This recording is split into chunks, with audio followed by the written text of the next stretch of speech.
Don't believe what they want you to believe.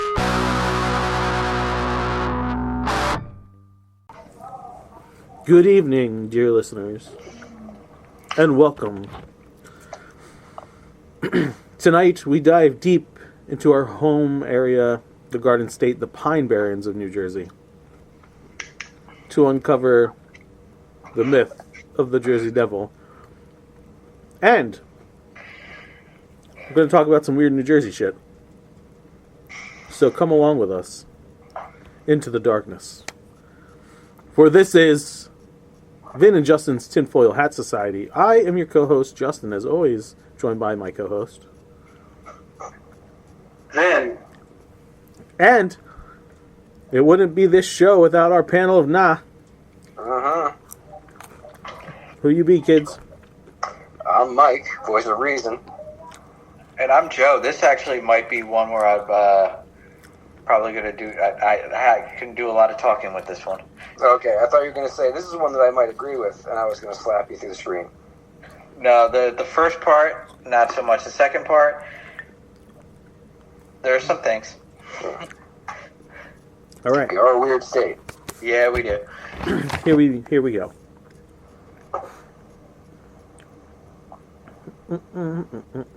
Technology. In South Jersey and Philadelphia folklore in the United States, the Jersey Devil, also known as the Leeds Devil, is a legendary creature or cryptid said to inhabit the forests of the Pine Barrens in South Jersey. The creature is often described as a flying biped with hooves, but there are many variations. The common description is that of a bipedal kangaroo-like or wyvern-like creature with a horse or goat-like head, leathery bat-like wings, horns, small arms with clawed hands, legs with cloven hooves, and a forked or pointed tail. It is also said that it has a strange elongated body and a thick tail. Excuse me. It has been reported to move quickly and is often described as emitting a high-pitched, blood-curdling scream. As the legend goes, the Devil's mother is sometimes called a woman named Leeds or Mother Leeds of Burlington, but other names such as the Shroud or Shrouds have been forwarded. According to one legend, in 1735, a woman named Leeds was giving birth to her 13th child and exclaimed, "Let the child be the devil." The child, though born normally, immediately grew wings, tails, and claws and flew out to the Pine Barrens. According to some, It's a very lazy story. According to some, the child transformed into a creature with hooves, a goat's head, bat wings, and a forked tail. Growling and screaming, the child beat everyone with its tail before flying up the chimney and heading into the pines. In some versions of the tale, Mother Leeds was supposedly a witch, and the child's father was the devil himself. Some versions of the legend also state that local clergymen subsequently attempted to exorcise the creature from the Pine Barrens. In a different telling, localized not at Leeds Point, but at Estiville, near Mays Landing, a Mrs. Leeds became pregnant around 1855 and rejected her baby, wishing a stork would deliver a devil. Thus a winged devil was born and flew out the window. It would intermittently return, but the mother would shoo it away. Okay, let's pause here for a minute, boys. And I think we can all agree this is the shittiest Hellboy origin ever. How we feeling about this one so far? I'm pretty sure maybe some, something got into the still and tainted the moonshine. Are you asking about believability? Yeah. No, I'm at a 0 right now. I don't know what you were hoping for, an actual number, but I'm sitting at a 0. Yeah, me too. I'm at a 7. I'm saying a deformed goat was running around the woods. Well, Joe, I know we're not going further, but when you consider the Father's theology and who he bases theology off of, We'll get there. I think that these people practice dark arts. The devil's mother. You don't get that because you're Mother Teresa. Literally, it's like the opposite. Yeah, exactly. Sorry, I'm going too far. Host. All right, the Leeds family. Prior to the early 1900s, so the Jersey Devil was referred to as the Leeds Devil or the Devil of Leeds, either in connection with the local Leeds family or the Leeds Point in New Jersey. South Jersey. Mother Leeds has been identified by some as the real-life Deborah Leeds, on grounds that Deborah Leeds' husband, Japhet Leeds, named 12 children in the will he wrote during 1736, which is compatible with the legend. Deborah and Japhet Leeds also lived in the Leeds Point section of what is now Atlantic County, which is commonly the location of the Jersey Devil story. Brian Regal, a historian of science at Keene University, theorizes that the story of Mother Leeds, rather than being based on a single historical person alone, originated from the reputation of the local prominent Leeds family in the southern portion of the colonial-era province of New Jersey, where religious, political disputes became the subject of folklore and gossip among the local population. Regal contends that folk legends concerning these historical disputes evolved through the years and ultimately resulted in the modern popular legend of the Jersey Devil during the early 20th century. Regal contends that colonial-era political intrigue involving early New Jersey politicians Benjamin Franklin and Franklin's rival almanac publisher Daniel Leeds, dun dun dun, Don't cross Benny. resulted in the Leeds family being described as monsters, and it was Daniel Leeds' negative description as the Leeds Devil, rather than any actual creature, that created the later legend of the Jersey Devil. Ben Franklin was just a drunken fucking maniac. He really was. He was like a mob boss. He was like Tony Soprano with a wig. Yeah. Yeah. Was that his real hair? I never know. Much like the Mother Leeds of the Jersey Devil myth, Daniel Leeds' third wife had given birth to 9 children, a large number of children even for the time. Leeds' second wife and first daughter had both died during childbirth. Leeds and his family were prominent in the South Jersey and Pine Barrens area. As a royal surveyor with strong allegiance to the British Crown, Leeds had surveyed and acquired land in the Egg Harbor area, located within the Pine Barrens. The land was inherited by Leeds' sons and family and is now known as Leeds Point, one of the areas in the Pine Barrens currently most associated with the Jersey Devil legend and alleged Jersey Devil sightings. Starting in the 17th century, English Quakers established settlements in southern Jersey, the region in which the Pine Barrens are located. Daniel Leeds, a Quaker and a prominent person of pre-Revolution colonial southern New Jersey, became ostracized by his Quaker congregation after his 1687 publication of almanacs containing astrological symbols and writings. Leeds' fellow Quakers deemed the astrology in these almanacs as too pagan or blasphemous, and the almanacs were censored and destroyed by the local Quaker community. Except for one that traveled through time. Oh, that's a different kind of almanac. Yeah, wrong one. In response to and in spite of the censorship, Leeds continued to publish even more esoteric astrological Christian writings and became increasingly fascinated with Christian occultism, Christian mythicism, cosmology, demonology, and angelology, and natural magic. Oh, magic, you say? No.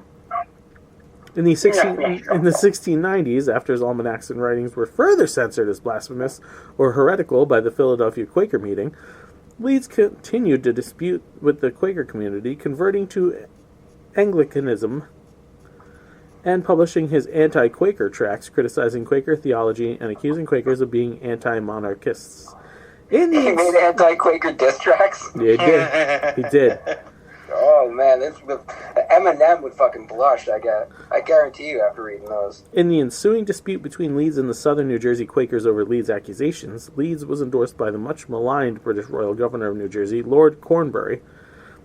Despised among the Quaker communities, Leeds... What was that name? Cornbury. I thought you said Pornberry. Nope, Holy corn. shit. Corn. I thought of Thornbury. Okay. Yeah. Leeds also worked as a counselor to Lord Cornbury about this time. Considering Leeds as a traitor for aiding the Crown and rejecting Quaker beliefs, the Quaker Burlington meeting of southern New Jersey subsequently dismissed Leeds as evil. The fruits of the devil? In 1700, the local South Jersey Quaker community retaliated against Leeds' anti-Quaker tracts with their own tract, Satan's Harbinger Encountered, being something by way of answer to Daniel Leeds, which publicly accused Leeds of working for the devil. Well, we work for the Crown. In 1716, Daniel Leeds' son, Titan Leeds, inherited his father's almanac business, which continued to use astrological content and eventually competed with Benjamin Franklin's popular Poor Richard's Almanac. The competition between the two men intensified when, in 1733, Franklin satirically used astrology in his almanac to predict Titan Leeds' death on October of the same year. Though Franklin's prediction was intended as a joke at his competitor's expense and as a means to boost almanac sales, Titan Leeds was apparently offended at the death prediction, publishing a public admonition of Franklin as a fool and a liar. Nice. Hit him with a fool back then. Yeah. That's like dual shit. Yeah, that's calling someone a cunt. Yeah.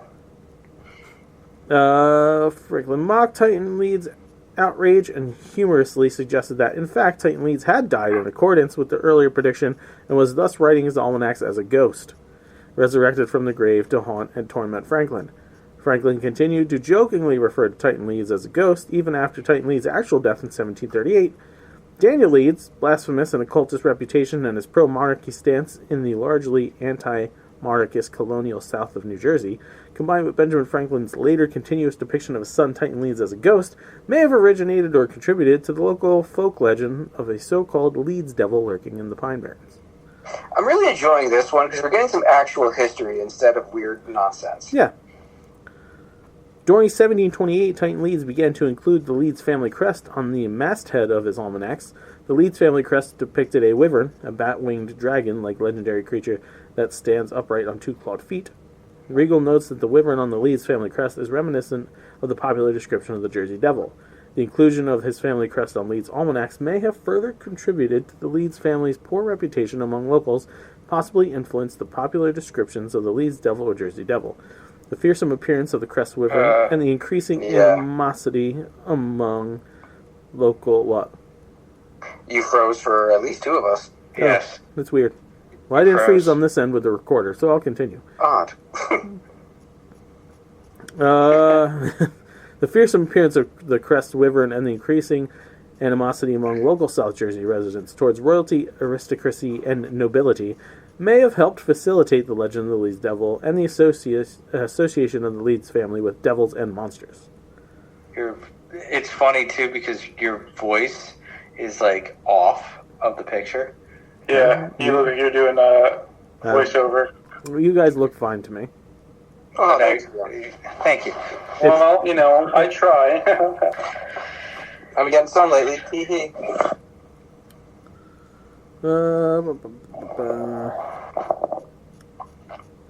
Let's see. Now you're caught up. Now, how we feeling? How we feeling now? So, from what I'm gathering, this Leeds family was a bunch of dark artists. I feel very, very confident that there was a family named Leeds that lived in New Jersey during colonial times, during the Revolution. And they had an almanac. Yeah, they put out an almanac that competed with Ben Franklin. All of that stuff, I have a high confidence of. Mm-hmm. Okay. Beyond that, nothing. Nah. Now, let's get into some sightings. There have been many claims of sightings and occurrences involving the Jersey Devil. According to legend, while visiting the Hanover Millworks to inspect his cannonballs being forged, Commodore Stephen Decatur sighted a flying creature and fired a cannonball directly upon it to no effect. Joseph Bonaparte, elder brother of Napoleon, is also claimed to have seen the Jersey Devil while hunting on his Bordentown estate about 1820. During 1840, the Jersey Devil was blamed for several livestock killings. Similar attacks were reported during 1841, accompanied by tracks and screams. In Greenwich Township, in December 1925, a local farmer shot an unidentified animal as it was attempted to steal his chickens, then photographed the corpse. Afterward, he claimed that none of the 100 people he showed it to could identify it. On July 27, 1937, an unknown animal with red eyes, seen by residents of Downingtown, Pennsylvania, was compared to the Jersey Devil by a reporter for the Pennsylvania Bulletin of July 28, 1937. In 1951, a group of Gibbstown, New Jersey boys claimed to have seen a monster matching the devil's description, and claims of a corpse matching the Jersey Devil's description arose in 1957. During 1960, tracks and noises heard near Mays Landing were claimed to be from the Jersey Devil. During the same year, the merchants around Camden offered a $10,000 reward for the capture of the Jersey Devil, even offering to build a private zoo to house the creature if it was captured. Now, there was a wave of sightings in 1909. During the week of January 16th to January 23rd, 1909, newspapers published hundreds of claimed encounters with the Jersey Devil from all over South Jersey and the Philadelphia area. Among these alleged encounters were claims the creature had attacked a trolley car in Haddon Heights and a social club in Camden. Police in Camden and Bristol, Pennsylvania supposedly fired on the creature to no effect. Other reports initially concerned unidentified footprints in the snow, but soon sightings of creatures resembling the Jersey Devil were being reported throughout South Jersey and as far away as Delaware and western Maryland. The widespread newspaper coverage created fear throughout the Delaware Valley, prompting a number of schools to close and workers to stay home. Vigilante groups and groups of hunters roamed the pines and countrysides in search of the devil. During this period, it is rumored that the Philadelphia Zoo posted a $10,000 reward for the creature. Now, does that move the needle even a bit? No, it doesn't. Yeah, they saw the one flying creature. Okay, that could be anything. Yeah. A lot of shit that flies. Yeah. Some glowing eyes. A lot of shit that, especially back then, before we knew about the concept of cat's eyes, something that reflected in light. Yeah. Think of a possum riding a deer. Yeah. In 1909, we didn't know about the cat's livestock eyes. killings, coyotes. Yeah. Well, They knew about cat eyes back in the day. They were bushmen Yeah. hunting. They definitely saw a dick-shaped, kangaroo-faced, winged creature. Wasn't there 2 instances of corpses mentioned in that listing? Yes. And nothing happened with those corpses. Like, we have a dead body here. yeah. And We got they remains. fucking Poof. Kaiser Yeah. says. Now, No. they either had a shit stirrer like myself, who was like, it's probably the Jersey Devil. And everyone was like, oh my god, it is. And the guy was like, yeah. Didn't get that joke. Nah, too bad. Extra stage left. Then all of a sudden, everyone gets in a rabble rouse. Yeah. Everyone starts seeing it. Or it was a creature that local authorities and government officials didn't want people to realize was a real thing. For 200 years. Actually, I'm glad you bring that up. It goes way farther back than the story of the Leeds family.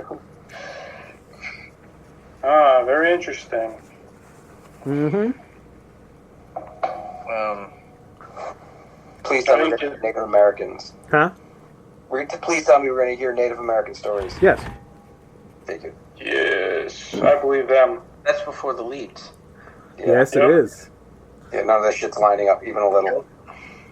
I see the line. I saw the sign. While the Jersey Devil, a legendary Opened up your creature eyes. often described with dragon-like features, is commonly associated with New Jersey folklore, particularly the Pine Barrens, its origins are generally attributed to European settler tales rather than Native American mythology. Some accounts suggest that the Jersey Devil legend developed from rumors about a prominent local family or perhaps as a tactic to deter settlement. However, it's worth noting that the Native American cultures, including the Lenape, who are indigenous to New Jersey, do have rich traditions involving serpents. Here are some of them. The Great Serpent. This powerful being is found in the mythology of many tribes, including the Iroquois and Algonquin. It is believed to dwell in lakes and rivers, embodying both danger and wisdom and guarding the balance of life. The Jodi Kawado. In Iroquois mythology, this horned serpent lives in lakes and rivers and is capable of human transformation. The Uktena. The Cherokee described the Uktena as a massive snake with horns, a crystal in its forehead, and glowing scales. Wanyu. In Pueblo cultures, a Wanyu is a plumed or horned serpent who guards waterways and is associated with storms. One that I'm not even going to attempt to pronounce because there's multiple X's in it. The Lenape have a legend of a wicked horned serpent that fought to rule the world's waters.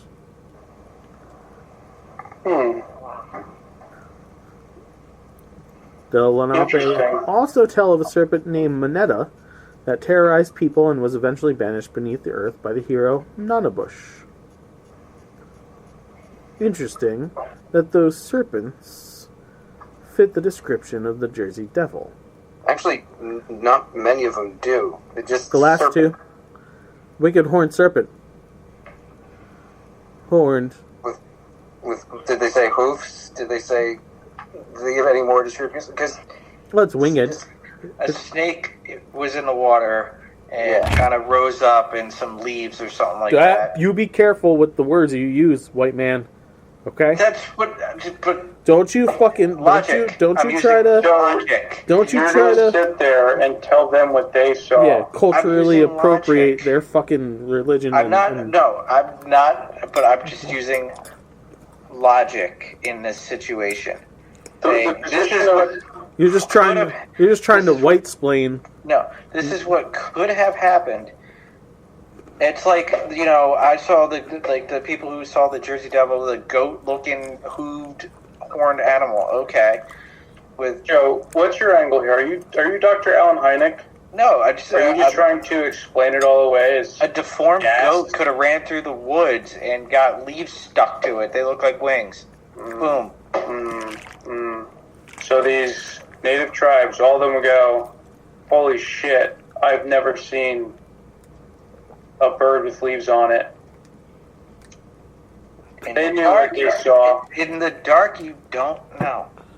I think some toothless British stomach eater fucked a goat, and it was the one time in Earth's history that it created a baby. That is also possible. But I do believe, that they did tell the settlers to get them away from the land, these stories, to try to deter them. That I believe. That's, they said, these lands are haunted. I think Scalped, bro. That lot of good that did. Yeah. I think that the Jersey Devil myth itself comes from probably the melding of the two things. The shit talk on this family and the old legends of the area.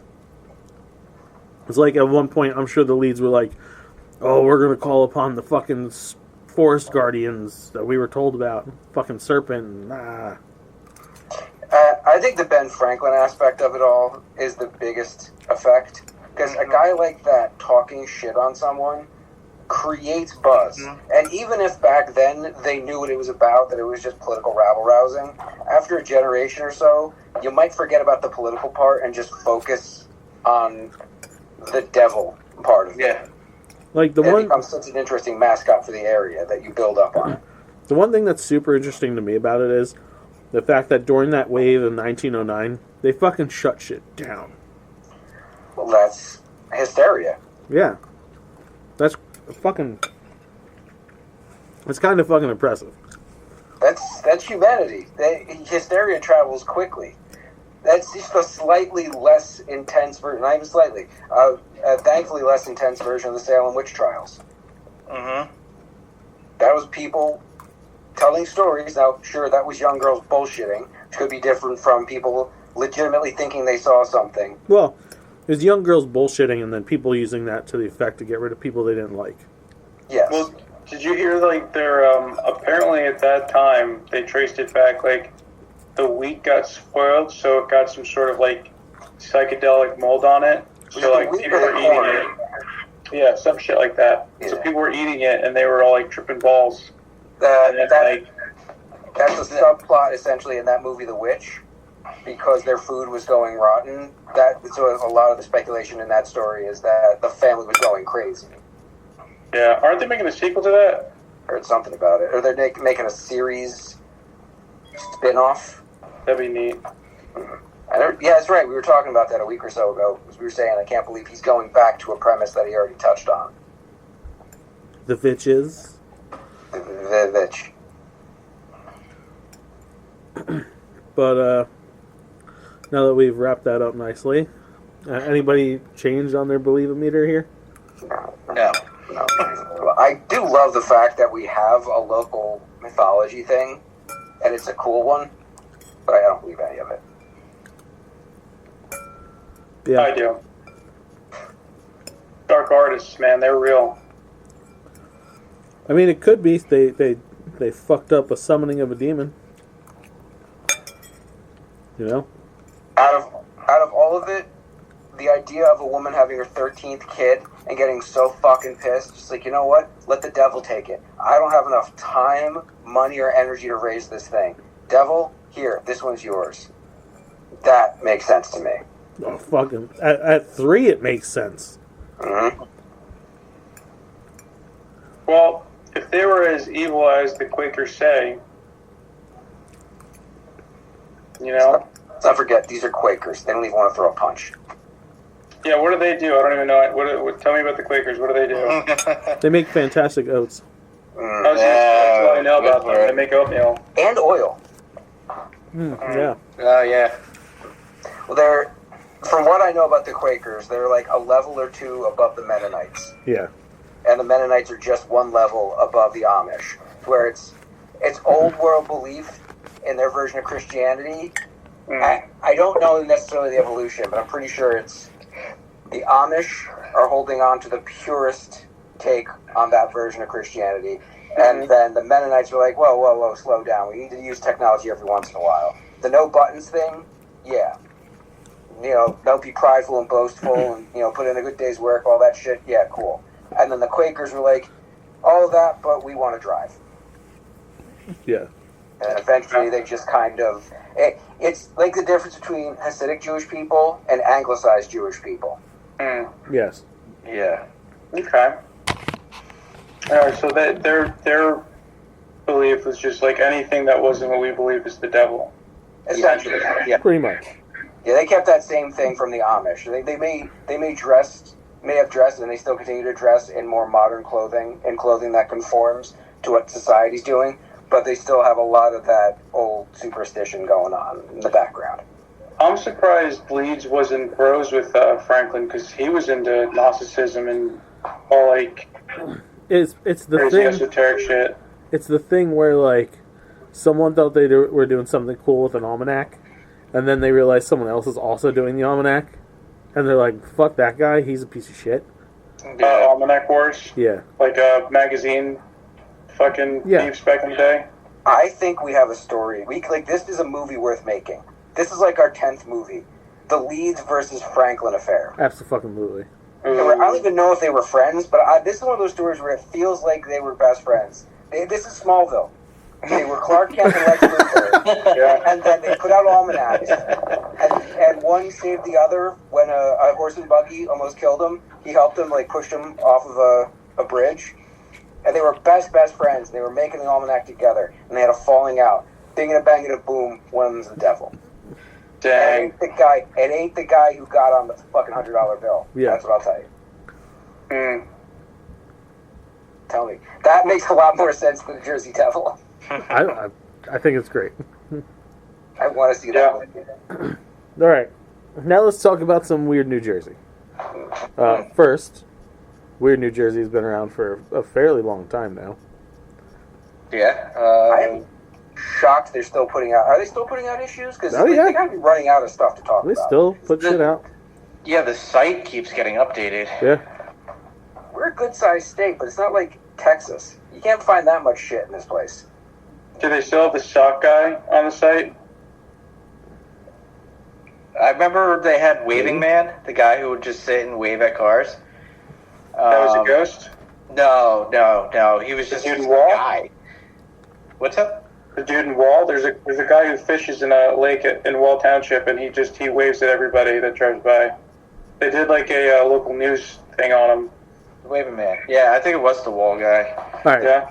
So I'm going to read you the potential categories we could jump into for a little bit here. We got abandoned, ancient mysteries, bizarre beasts, cemetery safari, fabled people and places, garden state ghosts, local heroes and villains, local legends, mystery history, personalized properties, road less traveled, roadside oddities, underground, unexplained phenomena. And potpourri. That's a lot. Well, yeah, we're not doing all of them, Joe. I said No, pick a couple. it's a lot. I don't know. We've done abandoned, roads less traveled.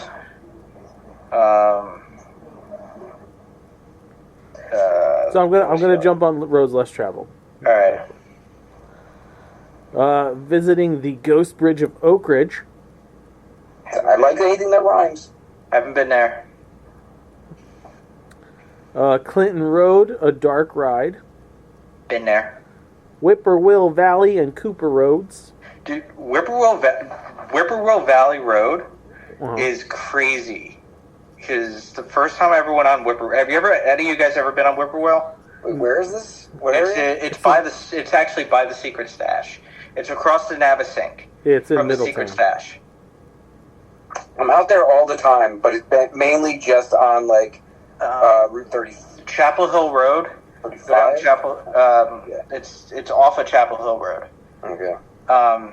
First time I ever went down there, it was like 3 o'clock in the morning. We were a bunch of friends. We saw these like campfires out on these farms and saw horses with sheets on them. Dude, it was freaky. You would have been all right. No, I know, but it was just freaky. It was like 3 o'clock in the morning, you saw that. And the trees were all weird and deformed. And actually, right off of Whippoorwill is the Crybaby Bridge. And the Crybaby Bridge, you get out, you throw a coin in the little pond area, and you hear babies cry. That is legit. I swear I've heard a baby's cry. I've done it multiple times, every time. And then right around the corner is Dancing Jesus. Dancing Jesus. That's at the cemetery. Gravity Roads and Hills. They're I've fun. heard about these.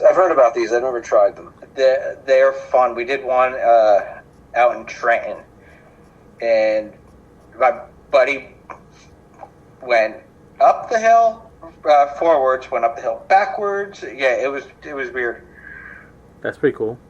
Yeah, but the legend is, which we didn't do, is the story was there was a farmhouse and it was burning, and this guy was trying to flag people down to save his family, and they all perished, and it's the ghost of the father trying to bring people towards his house. And if you put the baby powder on the back of your car, you're supposed to see like handprints. We didn't do that, but we did totally ride up the hill. It was crazy. This is what we did. And I will totally say, 99% of the time, actually 100% of the time, we were stoned out of our minds. No. Oh, good. So you're very objective about the whole situation. That's great. Shades of Death Road. My mom lived by there. She told me stories about Shades of Death Road. She said that road was freaky, but that whole area was weird. I've done a lot of the weird New Jersey stuff. The Atco Ghost. We didn't do that one. What was that one? Oh, let me tell you, Joe. Give me a second. There's a ghost story in the southern New Jersey town of Atco that tells of a young boy who is run down on a lonely stretch of road after chasing his basketball into the middle of the street. The tale centers around a sparsely populated lane on the fringes of the Pine Barrens known as Burnt Mill Road, and there are some very detailed instructions would-be ghost hunters must follow in order to see this apparition. So I did a quick look at Shades of Death Road. You know why it's called that? No. The high mortality rates due to the remoteness of the area from effective medical treatment cut a swath through so many families that a street once merely called Shade or Shades Road, due to its tree cover, took on the name Shades of Death out of black humor. So they were so fucking podunk that people were dropping left and right. Fun times. The Ghost of Annie's Road. I've been to Annie's. Annie's Road is crazy. Because that blood stain is always there. It's as clear as day. No matter how many times I've been on that road, it's clear as day. But around the corner from Annie's Road is Midgetville. Yeah, Midgetville. And I've driven through Midgetville a couple times. It's weird, but there are really, really signs posted. They can shoot you from the waist down if you're caught trespassing.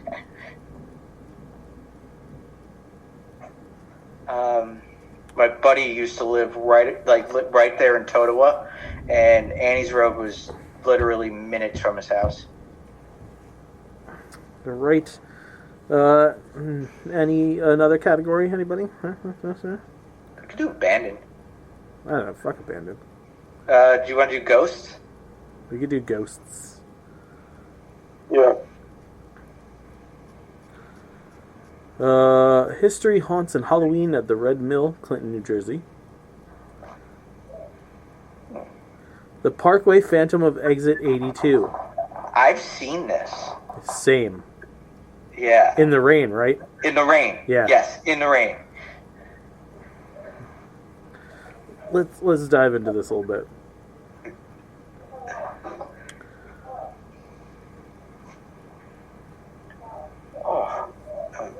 Reading up on Midgetville. It's crazy. Yeah, it's crazy, right? It's legit tiny houses. And someone wrote a story on Weird New Jersey where a friend told him to go through there, drive through town with your lights off, and he started yelling out "fee fi fo fum" as they were driving through. Fuck. A couple of minutes later, they noticed that things were hitting the car hard. After the back of the window broke, they noticed it was rocks being thrown at the car by midgets all over the area. They fucking Ewok'd them. Dude, I've never been there. I've never done it at night. Like Midgetville, only during the day. All right, here we go. Unexplainable encounters and close calls around Exit 82 at Route 37 in Toms River are attributed locally to the Parkway Phantom.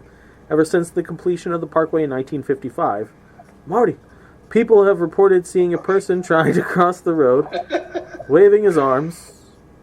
This phantom appears only at night and only around an 8-mile stretch in the vicinity of Toms River Barracks of the New Jersey State Police. The apparition is described as being very tall with a long top coat belted at the waist. The strangest thing about this apparition is the way he waves his arms, which is synchronously, both bending from the elbow. It has been described as looking like a strange football cheer. Although the state police are reluctant to comment, a former state trooper admitted that the section of the highway has seen more than its fair share of auto accidents. Now, this is one I can not attest to seeing, but virtually every day of my life, I drive past that barracks. Yeah. At many different times a night, and I've never seen anything. So usually it's on the rainy. Yeah. When it happens. So we all work as paramedics in Ocean County, and we see a lot of fatal accidents. About 5 years ago, on a rainy night along the spot on the GSP where it is also US 9, there was a guy whose car broke down on the curve. He pulled off to the side and began to walk along the shoulder when a driver hit him, throwing him into the woods and killing him. Oh, that was ominous thunder. When the paramedics got there, they knew someone had been hit, but due to the darkness and rain, they could not find him. They finally did and tried to revive him, but it was too late. Several weeks later, the same medic crew was coming back from Kimball Medical Center in Lakewood, heading towards Toms River, when they saw someone on the side of the road waving them down. By the time they were able to pull over and back up to the spot, the man was gone, but they noticed it was in the same spot where the man was hit only weeks before. They just blew off the event until another crew reported a similar event in the same area. To date, about 3 teams have seen this. Dun, dun, dun. Dun, dun. Have we done any other ghost ones? The haunted Hindenburg hangar at Lakehurst. That thing looks like hell. Have you seen it in person? Yeah. I've never seen it in person. I've only seen it from, like, a hill.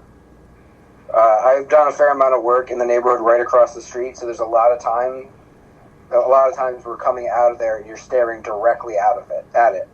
It is run down as fuck. I can understand why someone would think that's haunted. It's got to be haunted. They've done nothing to it, I believe, in the last 100 years. That thing is massive, that hangar. The Fort Mifflin Fortress of Spirits. Solitude. Hancock House Massacre and the ghostly soldiers who guard it. Higby Beach's ghostly grave. Ghost Children of the Cave Grave in Newton.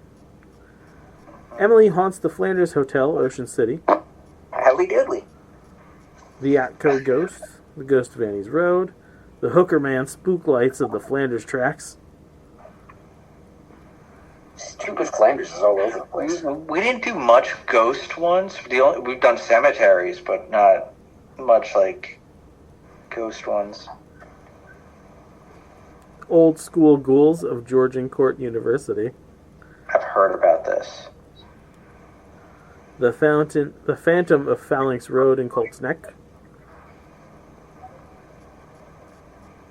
It's gotta be a rich phantom. Colts Neck is expensive. Fuck yeah, it is. The Haunted Burlington County Prison Museum, Mount Holly.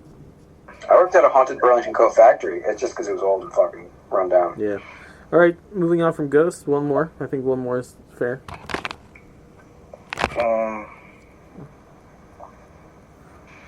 There were so many, I can't remember specifically. Miscellaneous or something? We got ancient mysteries, bizarre beasts, fabled people and places, local heroes and villains, local legends, mystery history, personalized properties, roads less travel. We did roads less travel. What'd you say? Beasts? Yeah. All right, let's do some bizarre beasts. Big Red Eye, New Jersey's name for Bigfoot. That's my nickname in high school. Yeah. Bigfoot and that big hairy man. The Jersey Devil. Beware of the Blob, it came from the Jersey Shore. Snooky? Wow. The Matawan Maneater. Here she comes. The real life Jersey Jaws. Yeah. That was a real story. That's all real, dude. The bridge Yeah. that they did going into like that little river area is freaky. That they drew the shark over there. Bigfoot roams Route 46. The Sandy Hook Sea Serpent. The Wild Parrots of Edgewater. Parrots? Yes, parrots. Carl. That's a weird one. I wouldn't think parrots would be able to survive around here year Let's round. find out. Yeah, been A Edgewater. flock of wild parrots native to Argentina have made their home in the small Bergen County community just south of George Washington Bridge.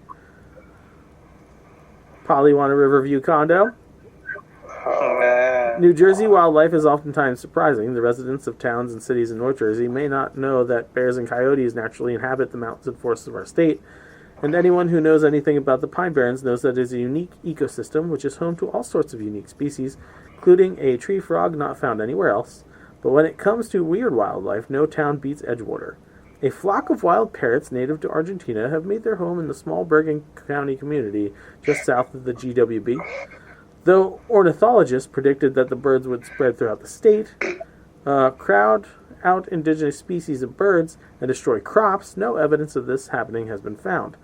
Probably the descendants of escaped pets, this species of parrot, known as the monk parakeet because the gray patch on top of the green bird's head resembles a monk's hood, is the only one of the 358 known species of parrots that can survive the harsh New Jersey winters. They do this by huddling together in their communal nests to take advantage of their combined body heat. As many as Basically what I was thinking. Yeah, as many as 40 birds may occupy one of the multi-chambered nests, which can measure more than 6 feet long and 4 feet wide. It's like an apartment building, ornithologist Mark Sprayer told The Record in a July 23, 2001 article. They share the nest, but each have their own apartment. Locals say that the noisy, squawking birds have been seen and heard around town since the mid-1970s and have taken up permanent residency in Memorial Park at the junction of River Road and Route 5. Quote, everyone is enthralled with them, Councilwoman Valerie Bardinas told The Record. There are bird feeders everywhere. We all try luring them. But not everyone is enthralled by the industrious little birds, as Mr. Bardinas. Utility officials, wildlife experts, and the Audubon Society have twice set out to destroy the nests, which are often built around power transformers, but the feisty feathered immigrants have wasted no time rebuilding their homes.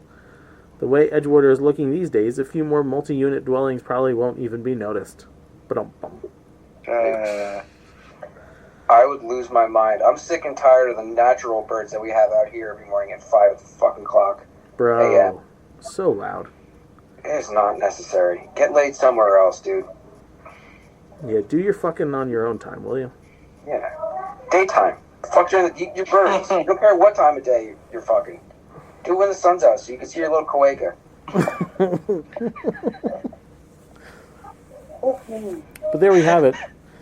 That's tonight's super informative edition of the Tinfoil Hat Society. I think we accomplished something. Yeah, we did. Tonight was good. Not that What we accomplished something. I feel very good about this. Next month, please join us as we go deep diving on Bigfoot. Oh, Squatch. Squatching. I want to hear. I want to hear the panel and Nas say Bigfoot's not real when he's sighted in like every fucking corner of the world.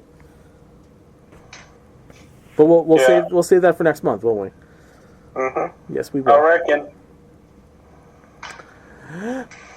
If you like what you hear, follow us on Facebook.com/nerdies, at nerdies on Twitter, at nerdies on Instagrams.